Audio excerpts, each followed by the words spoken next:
Welcome, everyone, and good afternoon to the January Advisor Ambassador Program. Thanks for joining us as we kick off 2020 with a strong start with our guest host today, Jeff Chernoff. We are very excited to be in our second year of the Advisor Ambassador Program and very excited for you all to be joining us. If you have any questions during today's presentation, feel free to use the chat feature in Zoom. There's a chat feature in the bottom of your screen there. And if you have any questions for Jeff at the end, you'd like to unmute yourself and ask him when he opens up the floor to questions, feel free to do that as well. But in the meantime, this is Jeff Chernoff. He is going to be presenting our first week of the January Advisor Ambassador Program. And Jeff is from NAIFA Tampa. He's a very involved leader there. And I'm going to go ahead and turn things over to him so he can kick us off. Jeff, welcome. All right. Thank you, Zach. And thank you, everybody. Let's see. So during our time together, I'm going to share my story, what I do to prospect, give you a couple of examples of some elevator pitches, both a 30-second elevator pitch and a 2-minute, what I do to qualify my prospects, and then to share how NAIFA has impacted me. For those of you that have heard my prior presentation that I did with how to network, I use this statistic, but I think it's an important one, particularly as young professionals and as younger agents breaking into this field. In 2015, 11% of new advisors made it more than 2 years.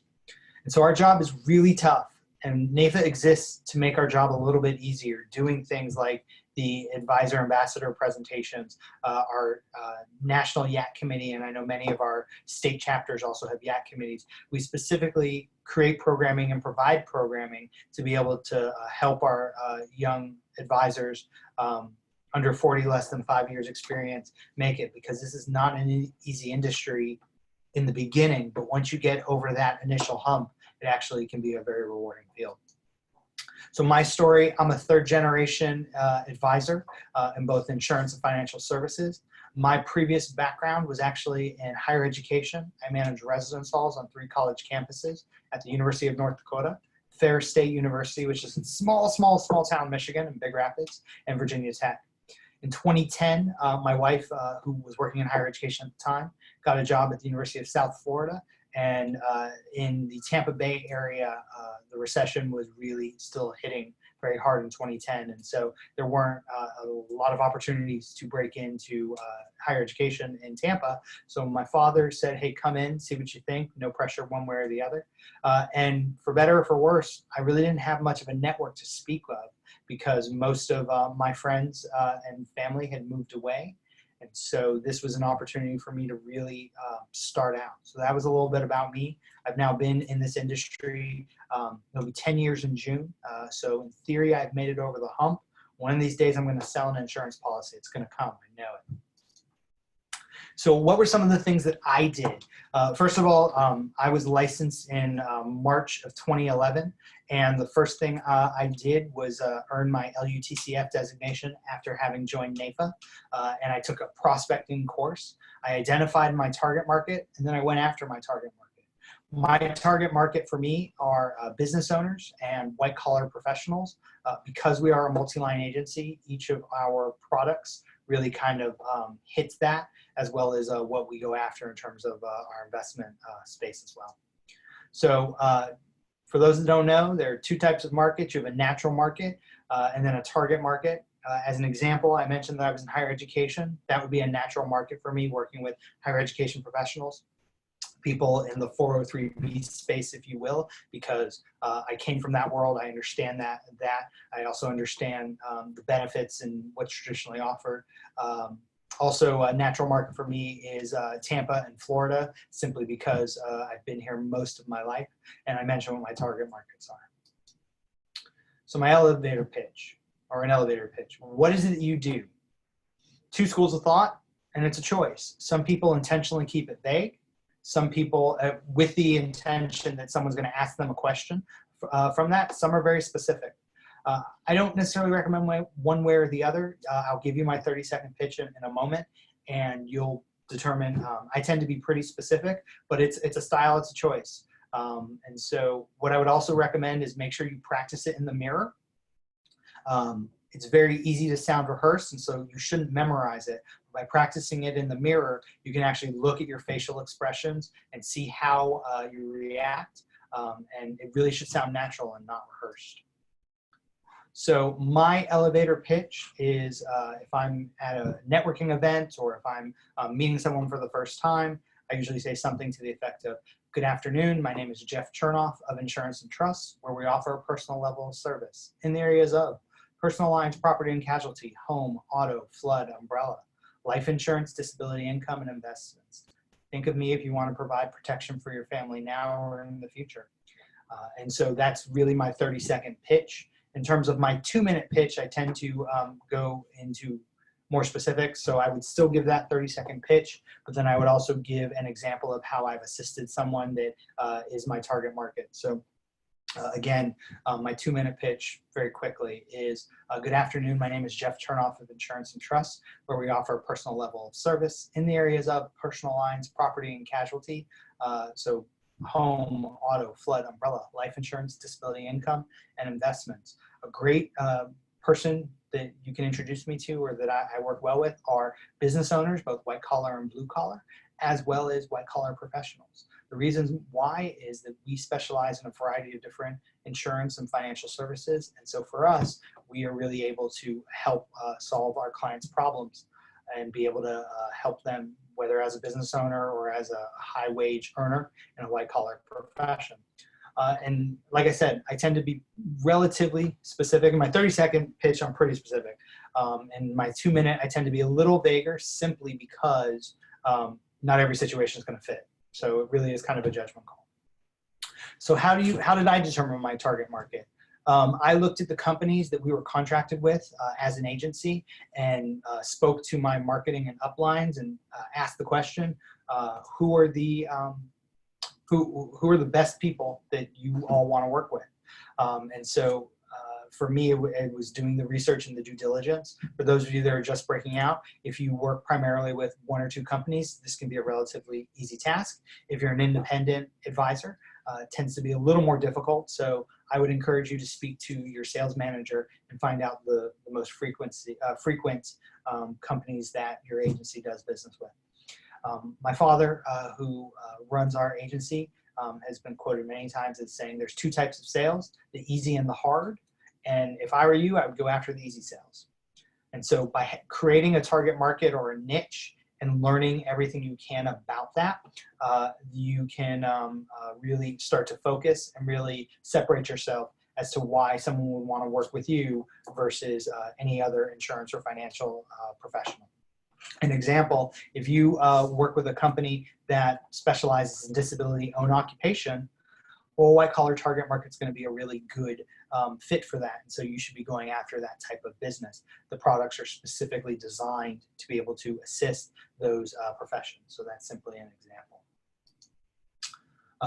So I gave you my 30-second example. And the times you should use that traditionally is if you're at a networking event, maybe you're a guest of a referral group or a member of a referral group, or your first time meeting someone. You don't want to overwhelm and you don't want to bore somebody. And so if you can't explain what you do in 30 seconds, no one's going to want to work with you. And so I highly, highly recommend you find a way to cull that down.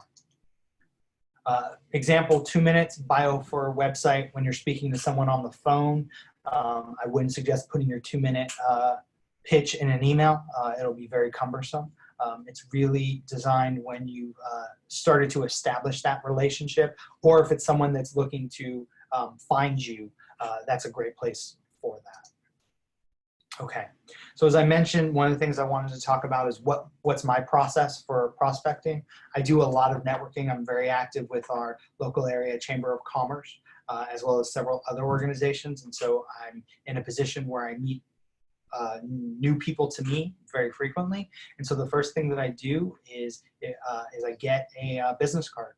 I research them. I use Google. I use LinkedIn. I see what their presence is on social media, go to their website, learn if there might be an opportunity, and I essentially qualify them. Not from a health standpoint necessarily, that can kind of come later, but at least in terms of, are they a fit for my target market?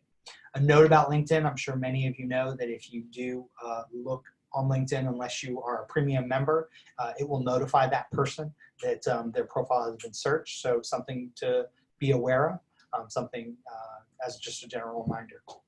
If you think that person is a qualified prospect or someone that could be possibly even a center of influence, reach out to them. The most important thing that I found is you need to make it about them. So when I first started in the industry and I wanted to meet with someone for coffee, oftentimes I would send them a quick email saying, it was really great to meet you at such and such event. Would love to sit down and learn in more detail about what it is that you do and how I might be able to refer you or assist you in growing your business. When you make it about them, and when it comes across that way, very few people are not going to want to sit down with you. I think I would say within the first 1 to 2 years, every time I reached out, I maybe had 2 people that were not at least willing to meet with me for a cup of coffee. So how has NAIFA helped me or assisted me? As I mentioned, the first month that I was licensed, I joined NAIFA. And so one of the things that there's been several things that provided me, but sales ideas. As I mentioned, I specialize in multi-line, but I do not specialize in all insurance. And so getting sales ideas from different industries and from different perspectives has been very helpful. It's created a referral group for me because I don't sell every type of insurance or financial product on the planet. Having a good referral source to be able to refer people out for Medicare supplements or things of that sort has been really beneficial. Advocacy, for those that are familiar with the Secure Act, we recently were very instrumental in making sure that the Secure Act passed before the end of the year and was signed into law. So things like required minimum distributions moving from 70.5 to 72, as well as multiple employer pension options are now the law of the land, due in large part to NAIFA's efforts. There's some great opportunities when it comes to training. I've gotten designations such as the Life Underwriter Training Council Fellow, as well as the Life and Annuity Certified Producer, LUTCF, LACP, and then the Leadership in Life Institute. These are all programs and opportunities that NAIFA offers that traditionally you need to be a member to be able to take advantage of that. Additionally, it's really helped me with the courage of my convictions. Prior to January 1, I was actually our political committee chair for the state of Florida, and it really helped me become a better salesperson, become a better communicator, because I was constantly having to be in front of podiums and speaking to people and sharing with them how advocacy can really assist us in growing our industry representation, as well as being able to help better represent our clients and ourselves. As I mentioned, a network of our peers. This is designed to be a young advisor team network. And so if any of you, Zach has my contact information. If any of you reach out to me, I'll be happy to send you a small gift as an encouragement, and thank you for reaching out. All right, so how did we do? I shared my story. I gave you a couple of examples of what to do when I'm prospecting, and a quick elevator pitch of 30 seconds and 2 minutes. Some of the steps that I take to qualify a prospect, and then also sharing how NAIFA has impacted me. So this is kind of the Q&A part. If anyone has any questions or any thoughts, certainly open it up to anything you guys would like to discuss in our remaining time together. Hey, Jeff, this is Cheryl. I've got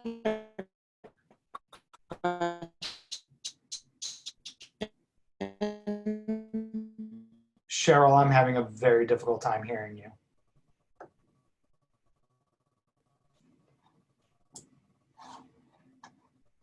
Cheryl, if there's some audio issues, you could use the chat feature and we could read off your question.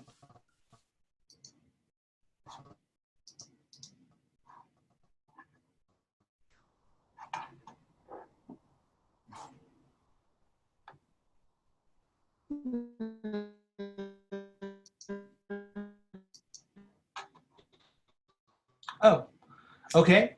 So Cheryl wrote, you mentioned NAIFA has helped you speak. What types of things do you speak on? So NAIFA has helped me in terms of speaking and being more comfortable in terms of a public speaking environment. When I'm asked to speak, I traditionally will speak on a variety of different things. I've spoken at homeowners associations about flood insurance. Being in Florida, flood insurance is something that's pretty important when you're a peninsula surrounded by 3 sides of water. So I've spoken about that. I've also had the opportunity to speak. You can hear me now. I'll try later. I'll try to type it in. Okay. All right. Other things that I've had the opportunity to speak on is a variety of different insurances and how we help business owners. And so particularly when it comes to buy-sell agreements, key person policies, etc. Peachy Thompson wrote, thanks, Jeff, very helpful. Do you have tips on how to get into or create a referral group? Absolutely. So I actually have the opportunity to serve in a few different referral groups. Something that's local to the Florida area, something called Partners in Network. It's similar to a BNI. And for me, I reached out to centers of influence and find out anytime I sit down with someone, doesn't matter how many times I've met with them before or anything like that, I ask them, what is it that you do to gain business? How do you find business? And sometimes you'll hear responses such as referral. Sometimes it'll be, you know, I'm involved with this organization or that organization. If it's an organization that I'm not familiar with, then we kind of have that conversation. And in one of those conversations, someone shared with me about Partners in Network. And so I was introduced to the owner of that referral group and reached out to them, and they said, hey, we happen to have an insurance seat available in this particular chapter. And I went out and went from there. I would encourage you to do things such as a Google search, and the search words that you can put are referral, sales referral groups in my area. It can be as specific as putting your specific zip code or city. The organization that kind of has international appeal is BNI. And so you can certainly look at BNI and find something that is in your area. If you're going to start with something organically, you need to decide, are you going to hand select those individuals?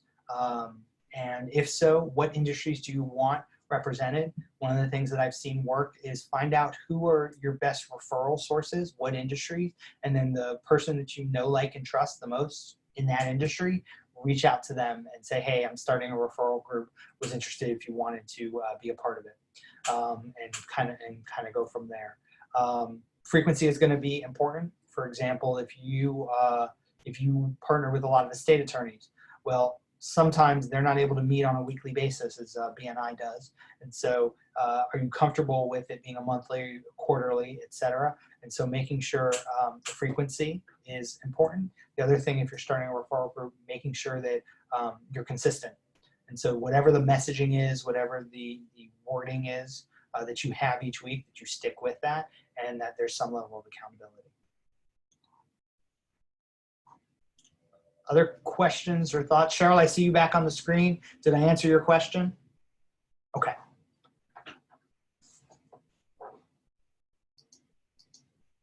Other questions or thoughts?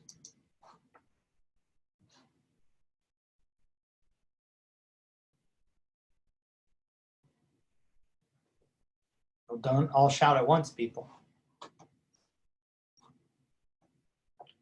All right, Zach, I am going to, let's see. Okay, ask yourself, so you're going to be part of the 11% or the 89%? 11% that make it or the 89% that fail? This has been the Advisor Ambassador Programs, and specifically networking as a young advisor. Zach, I'm going to stop sharing my screen and I'll turn it back over to you. All right, well, thank you so much, Jeff. I really appreciate your time today, and I appreciate everyone else for joining us as well. If you liked Jeff's presentation and you have more questions for him, feel free to reach out to me at recruitment@naifa.org. Also, if you missed any of this and you'd like to see the recording, you can do the same, email me, and we will be sending out the recording by email, so look out for that from recruitment@naifa.org. And you'll also be receiving emails to sign up for future classes as well that are happening every Tuesday this month at 2 p.m. Eastern. Thank you for joining us today, and I hope everyone has a great rest of their week. Take care.